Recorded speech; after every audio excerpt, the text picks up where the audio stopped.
John, you hear me? Hello. All right. Good to see you. I watched your interview with Stu. I enjoyed it. Yeah. Oh, that's fantastic to hear because I actually Mm. wanted to start talking, John, actually about Southern Pacific because for me to Hmm. understand the roots of Jackdawg, Southern Pacific it seems to kind of branch off. Would you be happy to start with that? Sure. Absolutely. Yeah, no, hey, I'm a fan of Southern Pacific, so no, Southern Pacific was that was a group that, started when Keith and I when the Doobies broke up. It's like let's do something different, and for me it was something I wanted to do to get back to my country roots because I grew up playing country music. That was all I heard growing up, and so that's kind of how it started for me. But it was a group that we did. There's four albums and a greatest hits package, and it was uh, it was a lot of fun. Quite a number of those tracks I think were written or at least co-written by you, weren't they? A lot of yeah, most of our hits actually, and a lot of they did a lot of writing for Southern Pacific for sure. Yeah. Anyway, The Wind Blows is one of the bigger ones, isn't it? Yeah, that one, Clint Eastwood picked that up for one of his movies, and that helped. Okay, that's the song I wrote. I wanted to write like an Everly Brothers song. So to me, that was my effort at doing a somewhat Everly-ish thing, and it did really well for us. Yeah. Right around that period, the Beach Boys were on backing vocals for you guys. Is that right? Well, we got, that was something that came about. We were actually approached by the Beach Boys to Really? do a song, to do a track together. Yeah. It was like the thing with the Beach Boys, we were approached by them about, hey, I guess they heard our music and liked it. And it was really Bruce Johnston mostly that had this idea of cutting the song Little GTO, which was, even though it's considered something of a car and surf song, it was actually it came out of Nashville.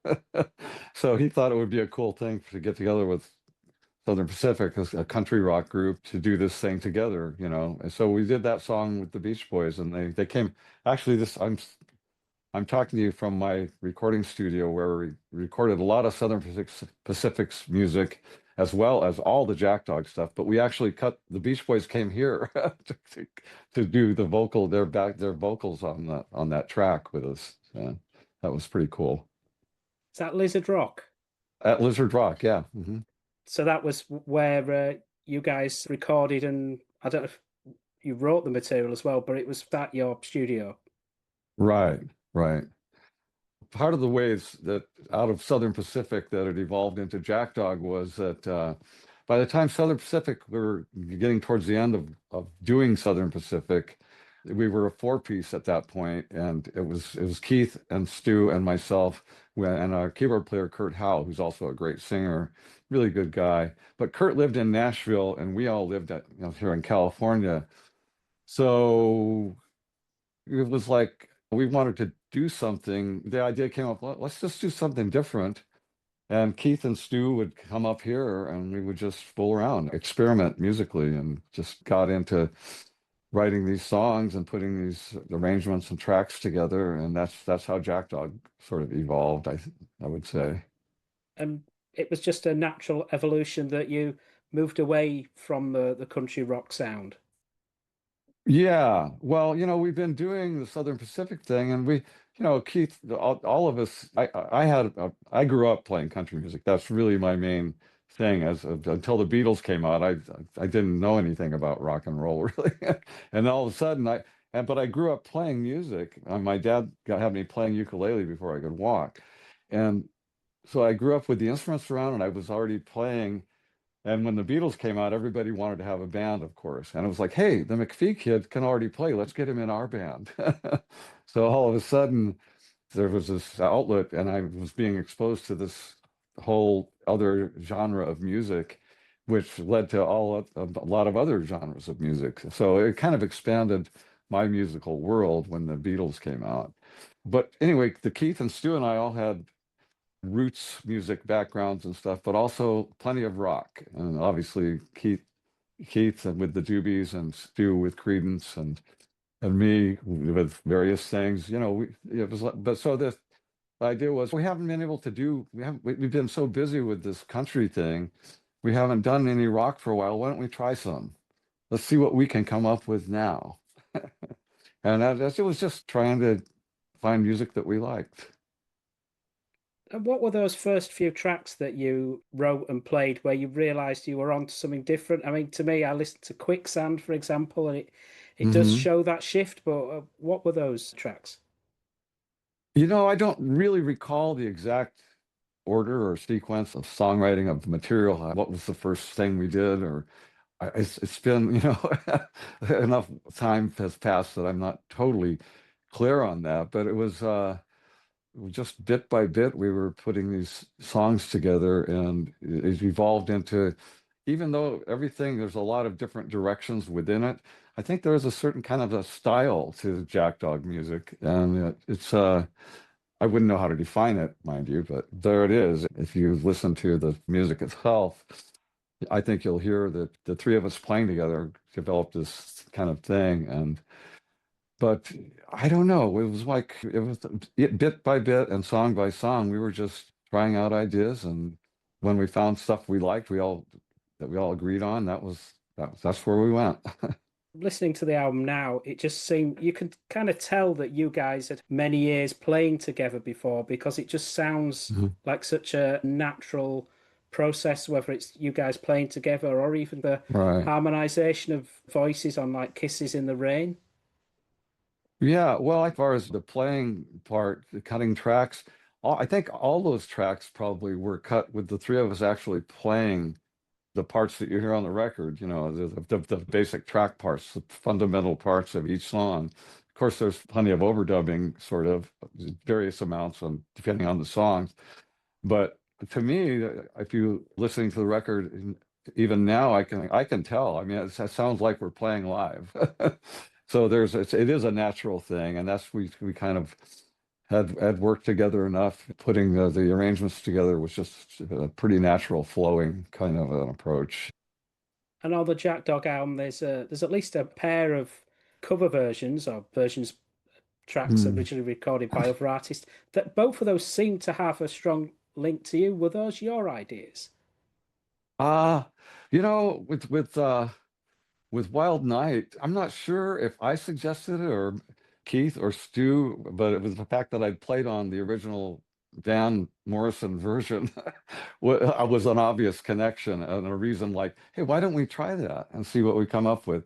And we took it, obviously, it's a very different arrangement than what I did with Van, but we didn't want to just copy Van's version. So we had to come up with something different, and we did.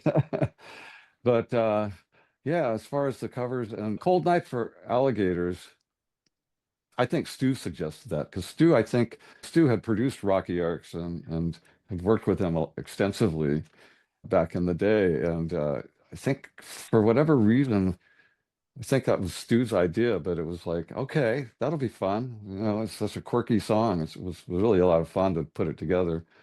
And with Jackdawg, it just seems like luck was against you. I think your manager passed away, and seemed to things seemed to conspire against the album getting a real release at the time. Right. Well, that's if the music business, in my experience, if you're around long enough, there's going to be plenty of bumps in the road and mishaps and things where, oh, that didn't go like I'd hoped it would, or whatever it is. And in the case of Jackdawg, as we were finishing up and getting like, well, maybe we should do something with this because we didn't really, it wasn't like we thought, man, we're gonna be the next, Beatles or something. We were just trying to make good music, and we didn't even know if we would ever put it out or anything. But it was like, well, maybe we should do something with this. It's really good. So when I was in the group Clover, at one point we were being managed by a gentleman named Joe Gottfried, who was also the co-owner or owner and founder of the legendary Sound City Studios in Los Angeles area. And Joe, I really liked Joe. Joe was a good guy. And when we were talking about, well, who could, if we're going to get a record deal, who could we have shop it and manage us and proceed and move along? move forward on a business level with us. And I said, well, a guy that I really always liked, and he's honest, and I would trust him, and he knows the business, is Joe Gottfried. So why don't we see if he's interested? Well, Joe was interested, and we were going to go forward with Joe. And as we were trying to finalize our tracks and stuff, Joe, who was not a young guy, but it was still a surprise, an unpleasant one, when he suddenly passed away. And so now there's no Joe.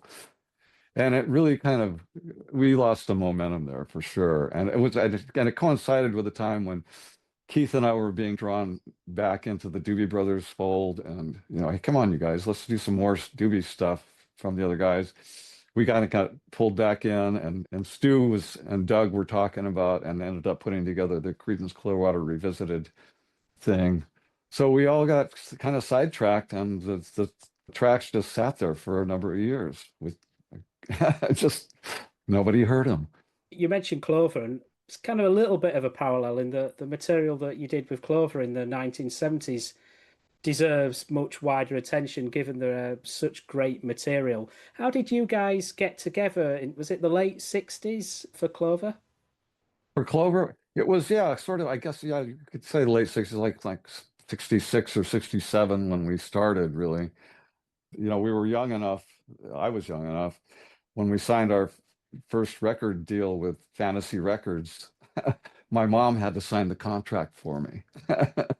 And so, we were young, but it started out in the 60s and then going into the 70s, and we did 2 albums for Fantasy back starting in the 60s, and that's where we were label mates with Creedence, and that was the era when I met Stu before Creedence really was established or had any hits, or maybe even right before they put out their first single or something as Creedence.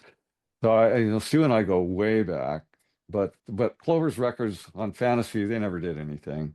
But then in the 70s, we ended up, those records we did for Fantasy, unbeknownst to us, had a real following with some British musicians.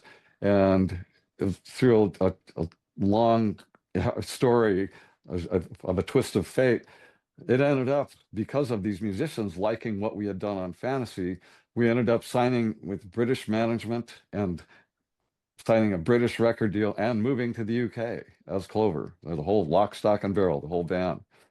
So one thing led to another, and we did a couple of albums in the UK for Phonogram UK, released on Mercury in the States. But with Clover, we just never could quite seem to crack through and have a real success, but we tried.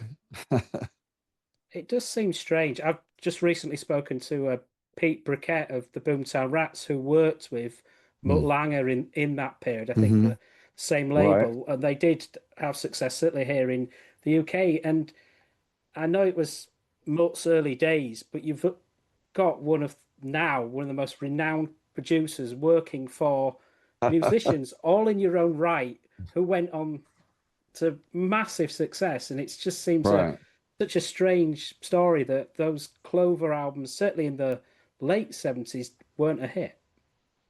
Yeah, I think we might be Mutt's only failure as a producer. That's what it seems like anyway. But part of in Clover, we did have some success. We were the band on Elvis Costello's My Name Is True album. And then after Clover broke up, it evolved into Huey Lewis and the News. Huey and Sean Hopper, the keyboard player, those guys were in Clover. And so in a way, when Huey finally made it, it felt like Clover made it, because actually some of their songs were Clover songs even. So it was eventually it made it through. But we tried. Just this business is having success there's a certain amount of luck involved, I believe, in general. You mentioned Elvis Costello and went on to be a key figure in music, and for a short period, you guys were his band. Right.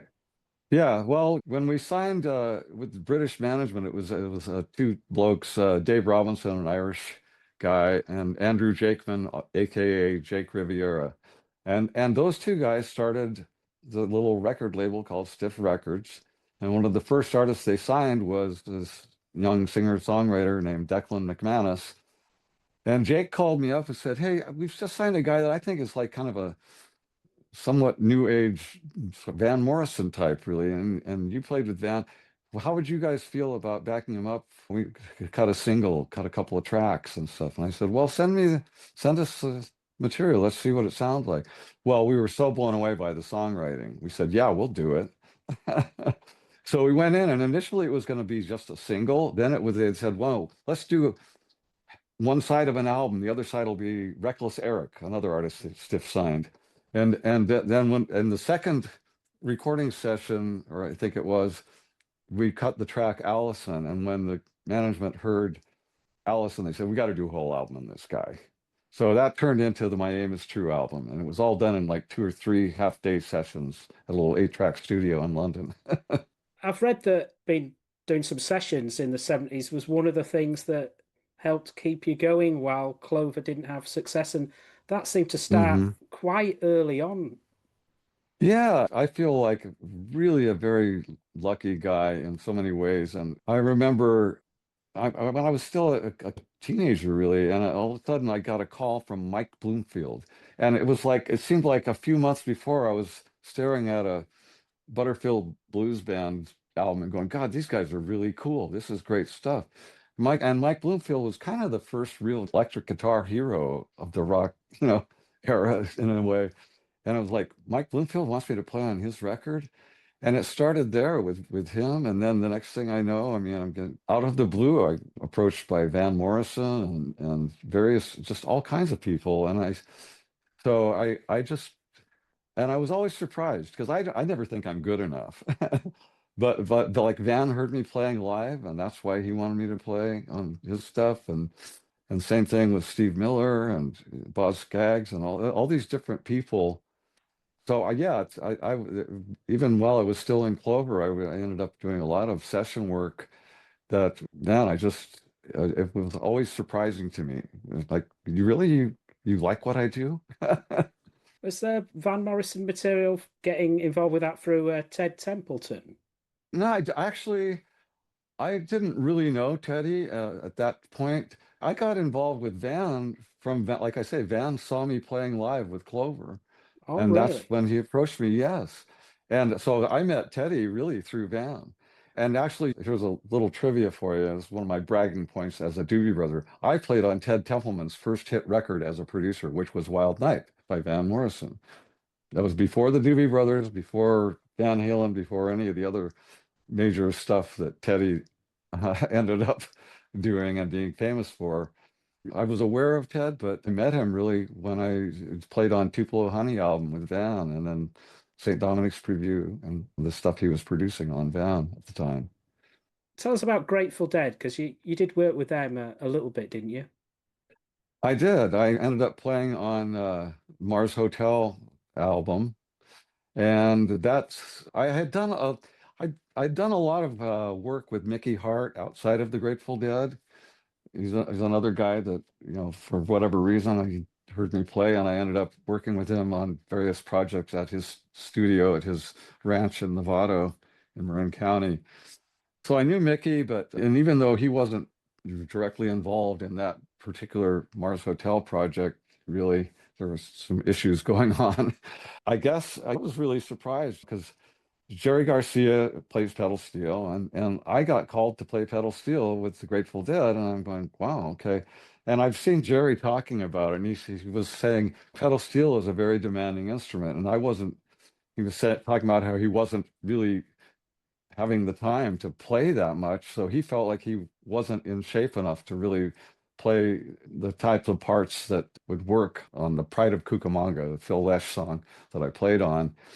So I got the call. And I went in and worked with those guys, and they were super nice to me. And it was really, I feel pretty cool that I got to be one of the only outsiders to really participate like that on a Grateful Dead recording. Was it a year or two later you played with the Steve Miller Band? Yeah, well, Steve was another guy that had Clover never had, we never broke through as Clover with big success. But a lot of the major successful artists of the Bay Area would see us play, and they liked us. And I remember Steve Miller came to our moving to England party, we had and stuff, and he was a fan. We played a gig with Steve at one point. He's told me, and we played a show with him where we opened up for him in Marin County, I think it was.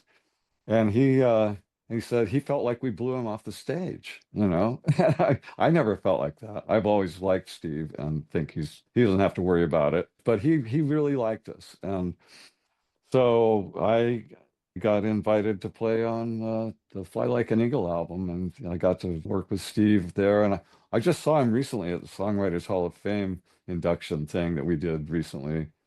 And it was just so great to see him again and get the chance to talk. We talked for quite a while, and reminiscing, and he's a good guy. He's another guy that's always been so nice to me for whatever reason.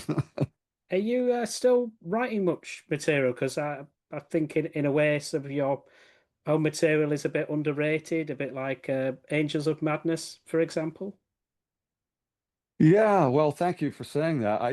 I'm writing a lot, but in the case of the Doobie Brothers, I decided a long time ago, I just don't submit material for the Doobies. They've got Pat and Tom, who started the whole train a rolling, and now Michael is back, and so I try to just be supportive of their efforts as songwriting. So I like the new album, I didn't write anything, and actually the preceding any albums since One Step Closer that I have various tracks like Angels of Madness where I've ended up being a writer.